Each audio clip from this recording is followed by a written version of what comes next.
So let me start by saying, I know I might come across as a terrible person for what I did, but this story is one of those you had to be there situations.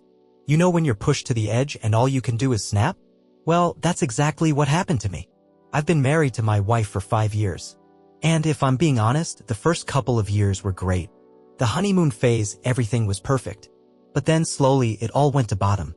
She became distant, self-absorbed, and honestly just a total nightmare. I found out she was cheating on me about a year into our marriage. It was one of those situations where I had my suspicions, but I didn't have the proof. And then one day I did. She left her phone out while taking a shower, and I know I shouldn't have gone through it, but I did. The texts were all there, graphic, flirtatious, and from a guy she worked with.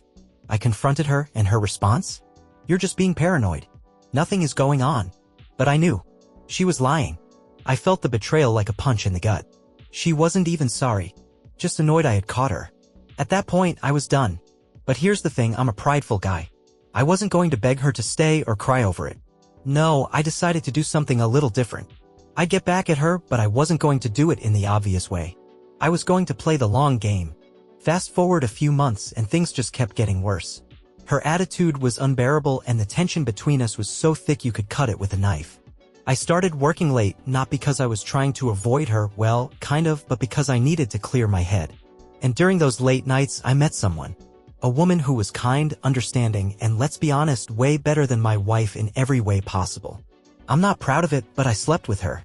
And when I tell you it was the most freeing experience, I mean it. But here's the twist, I never told my wife. I kept the affair a secret mostly because I didn't want her to have the satisfaction of knowing she had won in some way. The guilt didn't last long because, honestly, it felt like I deserved it. What goes around, right? Then I had an idea. It was a twisted plan, but it would give me the sweet revenge I'd been craving. What if I made her think I was cheating on her again? What if I really pushed her over the edge, made her paranoid, and made her think I was about to leave her again? This time, there would be no coming back from it. So I started subtly. Nothing too obvious at first, just little things to plant doubt in her already paranoid, self-centered mind. I'd come home a little later than usual. I'd smile at my phone and then lock the screen when she looked over. I changed my password too, which was chef's kiss perfect because she always snooped through my phone. She noticed instantly. Who's the bitch you're texting? She snapped one night while I was grabbing a beer. I looked at her deadpan and said, that's cute. Projection, much? Her face? Priceless. That mix of guilt and fury? Could have been bottled and sold as pure entertainment. She started spiraling, trying to act like she wasn't spiraling. She'd randomly check in at my job, text me nonstop during work hours, snoop through my car, even went through my pockets like a budget-level detective. Meanwhile, I was just sitting back and watching the show. Then came the fake perfume. I bought a bottle of this floral crap I knew she'd hate and sprayed it in my car just before getting home. Tossed a random earring under the passenger seat too. She found it, obviously. I didn't even try to explain. I just smiled and said, maybe it's yours. Screaming. Crying. Threatening to burn my clothes.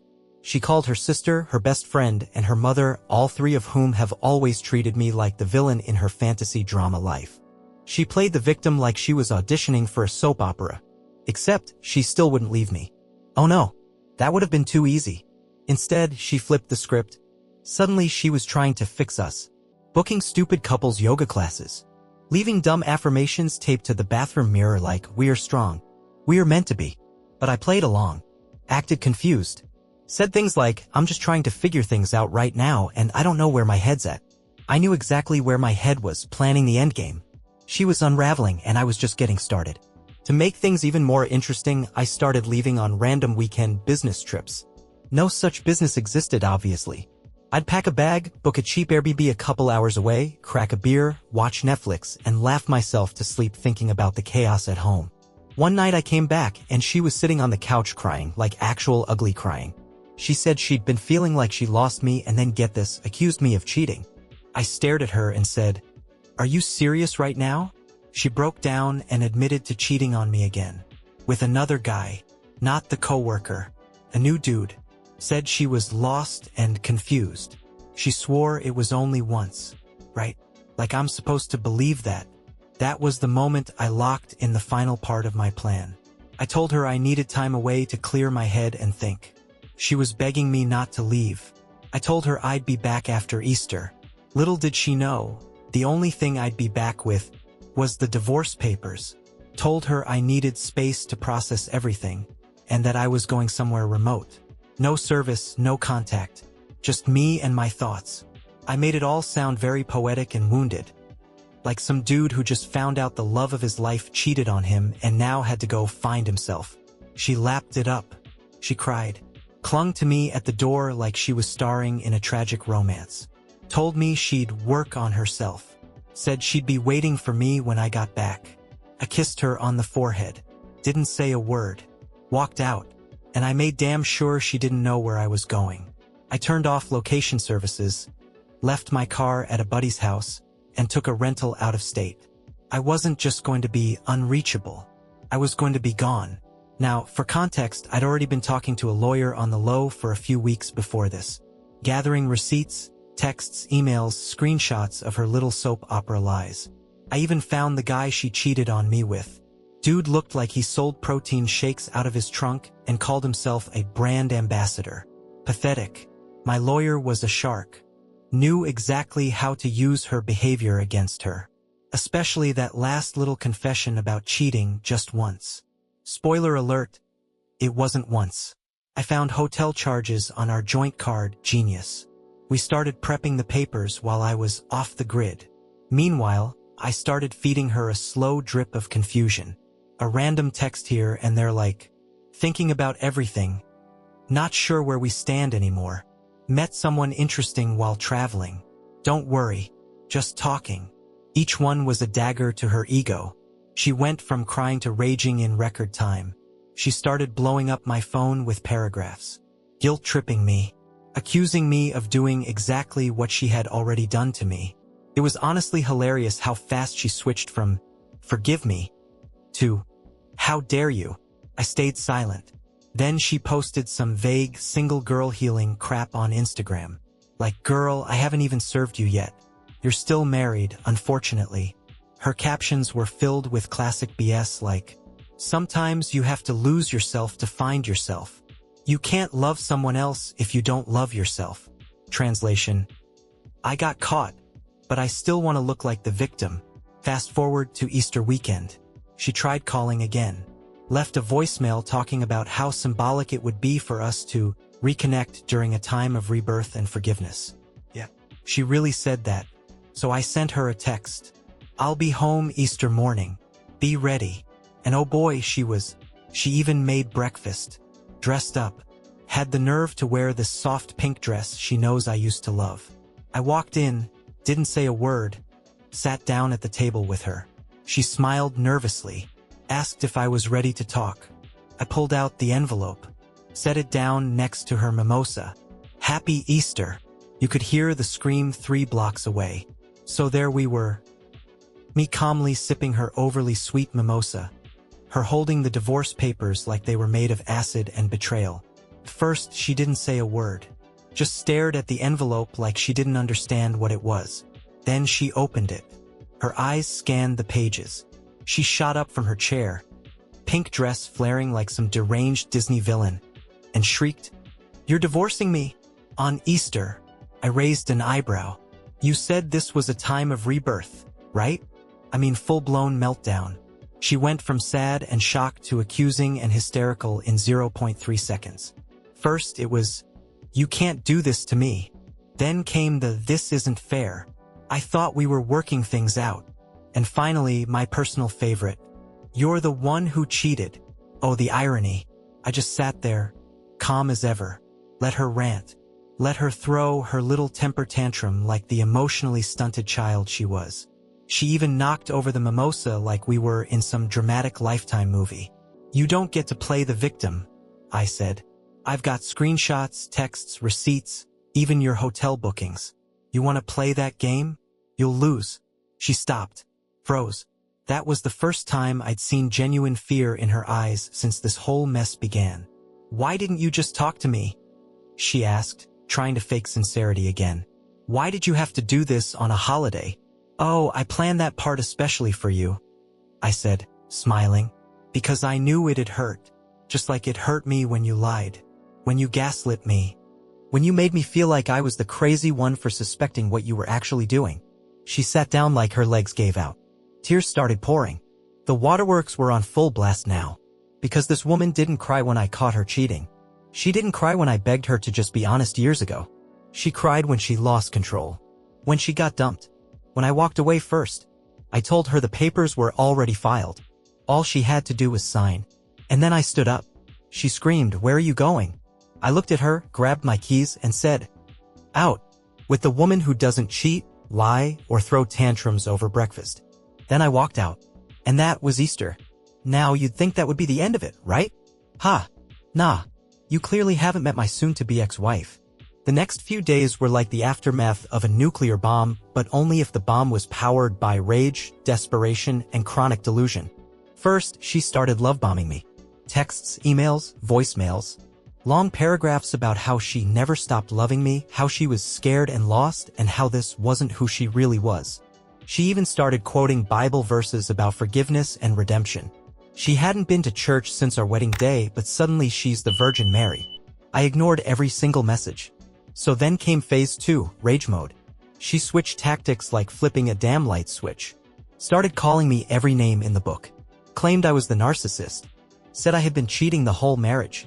That I manipulated her into cheating. Yes, seriously. Even tried to tell my family that I was emotionally abusive. Joke's on her, my family never liked her. My mom literally replied, "Girl, take the L and go." And then she pulled the craziest move yet. She showed up at my job. Not just once. Twice.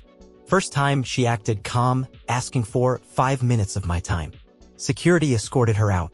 Second time, she threw a tantrum in the lobby screaming about how I destroyed her life. I had to file a damn no-contact order just to make her stop showing up like a psycho ex from a Netflix thriller. And just when I thought it couldn't get more ridiculous, I got a notification that she posted a 12-minute crying video on Facebook detailing her side of the story. Said I emotionally abandoned her. Said I pushed her into someone else's arms. Said I was heartless and cruel for serving her divorce papers on a holiday. The comments were gold. My friends roasted her. My cousin commented, "You mean the same holiday you cheated on him last year?" One dude replied with a popcorn gif. "My lawyer?" She printed the video and added it to the divorce folder. By this point, she was spiraling so hard she could have drilled through the earth's crust. She even reached out to the woman I'd been seeing, you know, the one I actually like, the one who's been calm, kind, and honest through all this. Tried to warn her about me. Tried to save her from the monster I apparently am. Didn't work. All it did was make her block my wife immediately and text me, "Wow. That woman is unhinged. Are you sure she's not part demon?" I laughed harder than I had in months.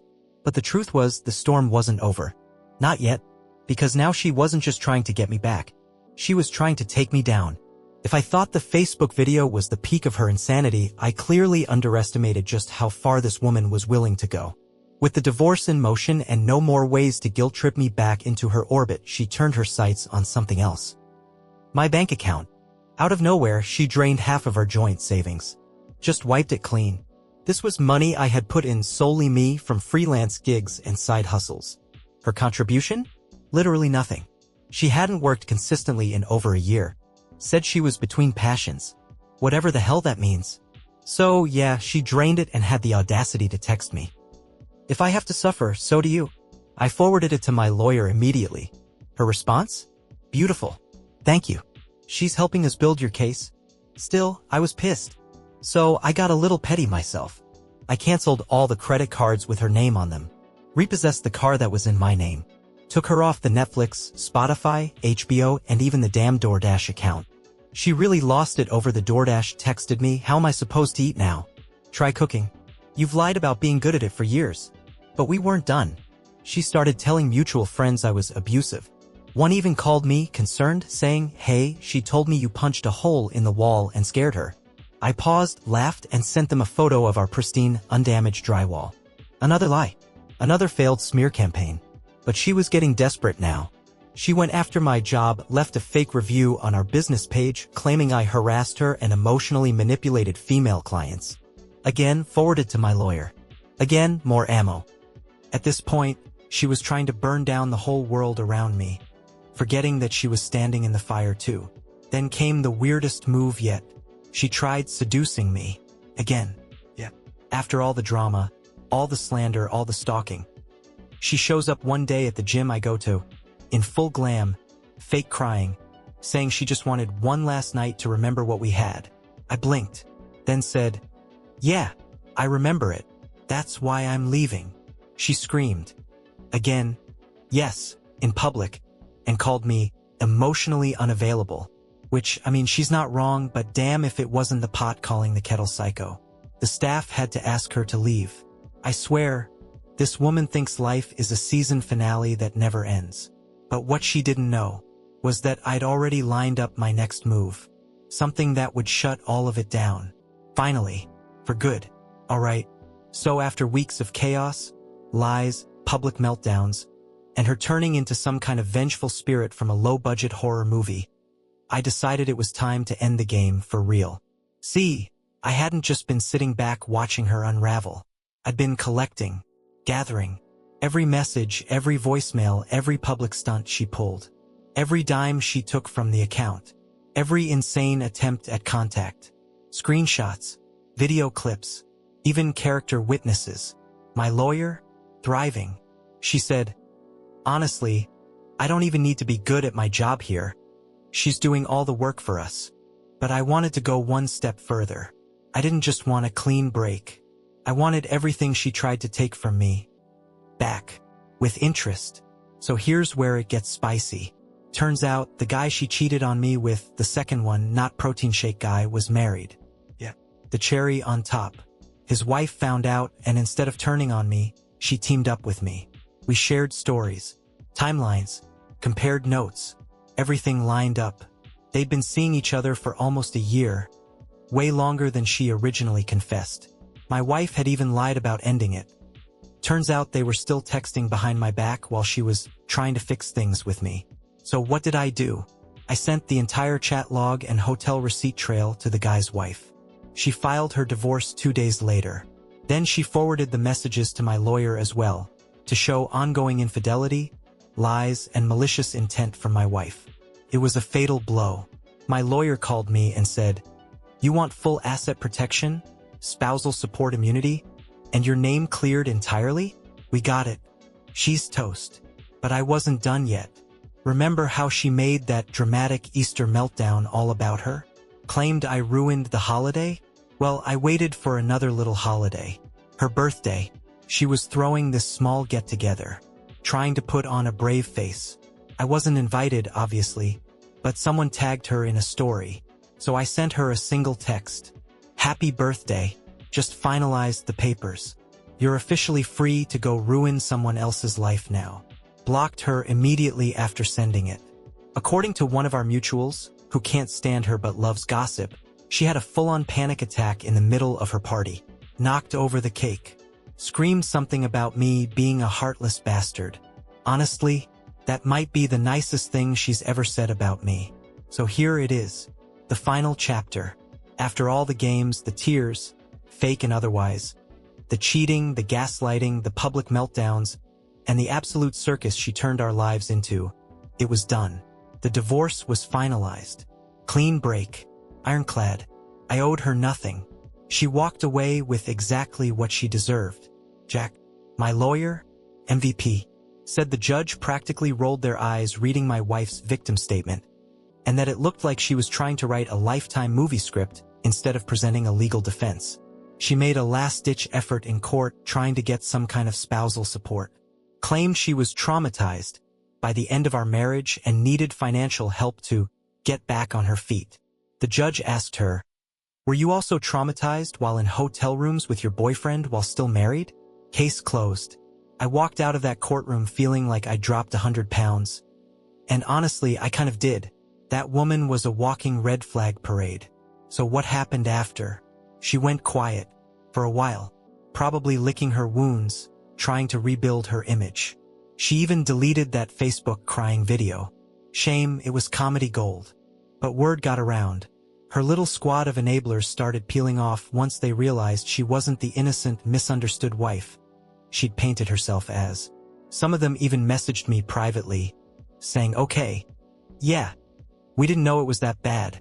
One of her closest friends literally told me, "Honestly, I don't know how you lasted as long as you did. She's exhausting. As for me, I've been good. Better than good, actually. I took some time, healed, traveled a bit, got back in shape, picked up new hobbies, reconnected with people I distanced myself from just to survive her drama. And yes, I'm seeing someone new. The woman I mentioned before? Still around. Still amazing.